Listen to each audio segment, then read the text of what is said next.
Sold it last Tuesday, my mother said dismissively over the phone, her voice carrying the particular contempt she reserved for anything she considered beneath her attention. Just old canvases and frames, dusty junk you should have cleared out years ago. Got $800 at the estate auction. More than that garbage was worth, if you ask me. I stood frozen in my apartment, processing what she'd just confessed to, because that storage unit contained my entire art collection. Pieces I'd spent 20 years acquiring. But why would a buyer call me 3 days later with a voice shaking so badly he could barely speak?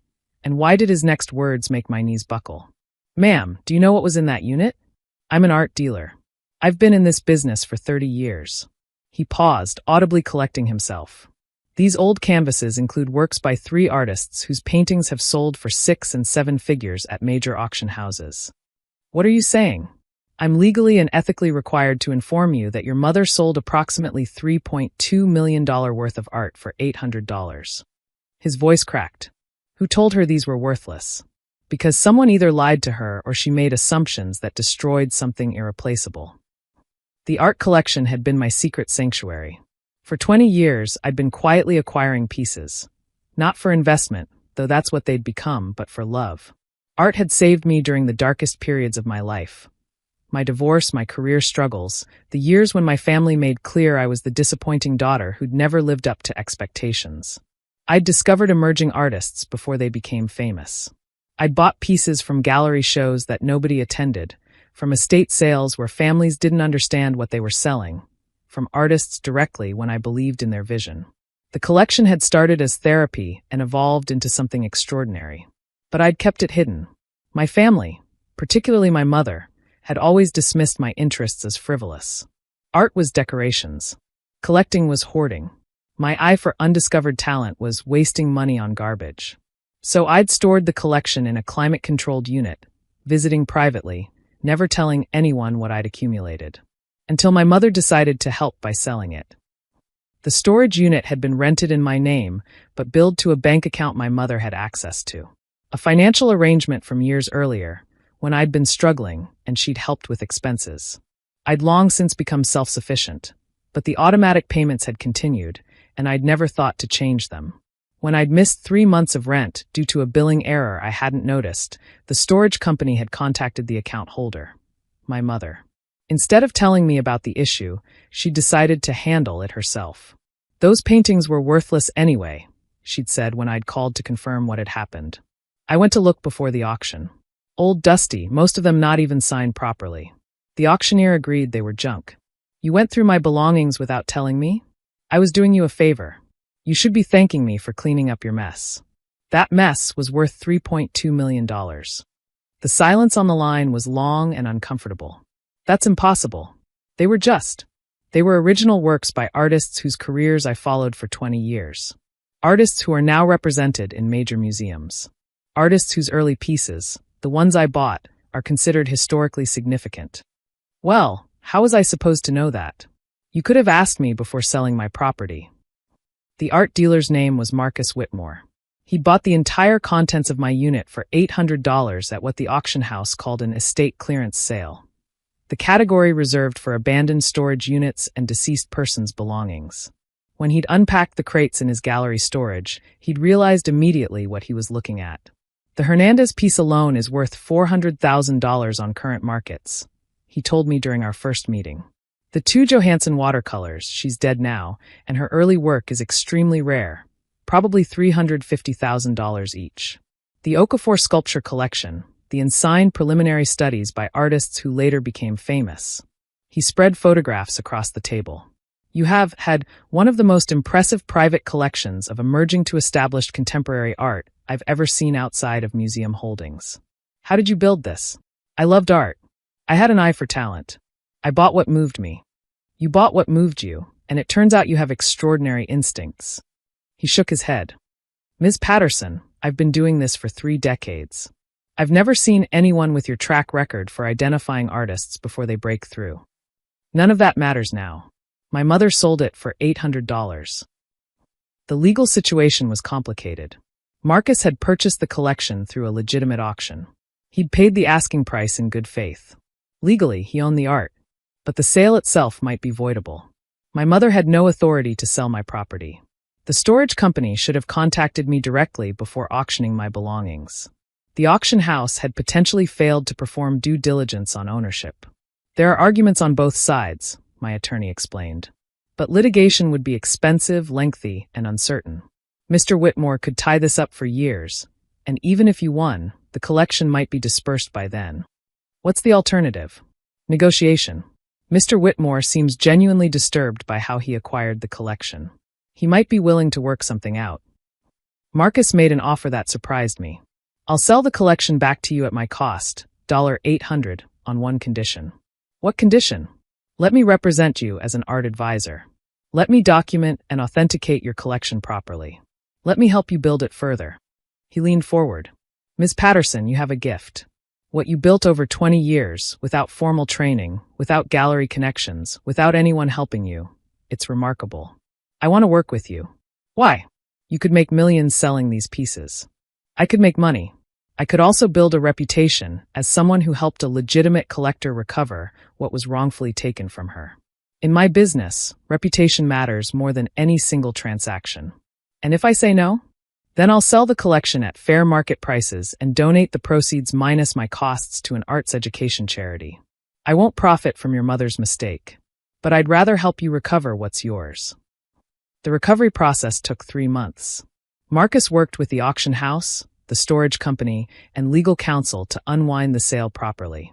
He authenticated each piece, documented provenance, and created a comprehensive catalog of the collection. The formal valuation came in at $3.8 million, higher than his initial estimate once everything was properly assessed. I paid him $800 plus his authentication costs, approximately $15,000 total, and recovered art worth nearly 250 times what my mother had sold it for. This is the best deal you'll ever make, Marcus observed as we completed the paperwork. Why are you doing this? Really? Because what happened to you is wrong. Because your mother dismissed something she didn't understand and nearly destroyed it. Because I've seen too many collections lost to ignorance and carelessness. He paused. And because helping you feels better than profiting from your loss. My mother's response to the recovery was predictable. So you got it back. Good for you. I still think those paintings are ugly. They're worth $3.8 million. Money doesn't make something beautiful. No, but understanding might. You sold my life's work for $800 because you assumed anything I valued must be worthless. I was trying to help. You were trying to control. You always have been. My interests don't matter to you unless they're interests you approve of. My achievements don't count unless they're achievements you understand. That's not fair. It's exactly fair. You went through my belongings without permission. You sold my property without consultation. You dismissed years of careful collecting as garbage because you couldn't see value in anything I'd chosen. The silence stretched long. I didn't know, she finally said. You didn't ask. You never ask. You just decide what I'm worth and act accordingly.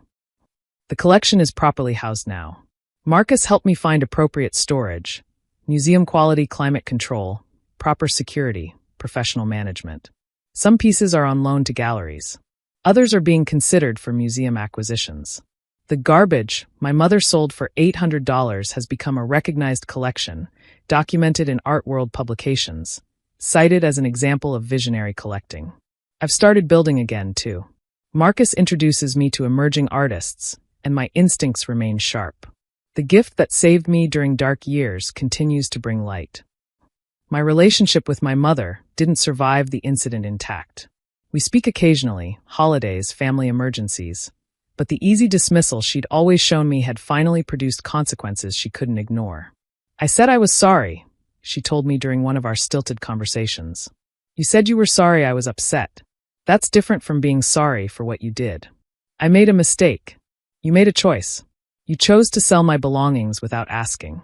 You chose to dismiss my interests as worthless. You chose to help in a way that could have destroyed something I'd built for 20 years. I kept my voice level. The mistake was mine, for ever trusting you to understand anything I valued. Marcus became a friend as well as a professional advisor. He understood something my family never had, that passion and expertise can exist outside recognized channels, that someone without credentials can still have extraordinary abilities, that dismissing what you don't understand is the surest way to miss what matters. Your mother saw dusty canvases, he said once. You saw potential. That's the difference between someone who looks and someone who sees. She's never going to understand that. No, but you don't need her to understand. You need to keep seeing what others miss. The art dealer who paid $800 for $3.8 million in paintings could have kept everything. The law might have been on his side. The profit would have been life-changing. Most people in his position would have taken the money and considered themselves lucky. Marcus chose differently. He chose integrity over profit, relationship over transaction, doing right over doing well. In a world where my mother could sell my life's work for pocket change without a second thought, Marcus's choice felt revolutionary. Why didn't you just keep it? I asked him once. Because I'd have to live with myself afterward. Some profits aren't worth the cost of earning them. The collection continues to appreciate. Recent appraisals put the total value at over $5 million, and several pieces are being sought by major institutions. The 20 years I spent building something in secret, hiding it from family who would have mocked me, investing in beauty they couldn't see, all of it has been validated. But the validation doesn't erase the original wound. My mother looked at my life's work and saw garbage. She sold it for $800 without a second thought. She dismissed 20 years of passion, knowledge, and carefully developed expertise because she couldn't imagine her disappointing daughter had built anything worthwhile. The art came back. The trust didn't. She sold it for $800, just old canvases and frames. 20 years of collecting, artists I'd discovered before anyone knew their names, pieces that defined movements and launched careers. She saw dusty junk. An art dealer saw $3.8 million in masterworks. He could have kept everything, profited beyond imagination. Instead, he sold it back to me for what he'd paid, because doing right mattered more than doing well. My mother still thinks those paintings are ugly. My mother still doesn't understand what she nearly destroyed. But the collection is safe now, properly housed, properly valued. And I've learned that some people see potential where others see garbage, and that knowing the difference is worth more than any amount they might pay.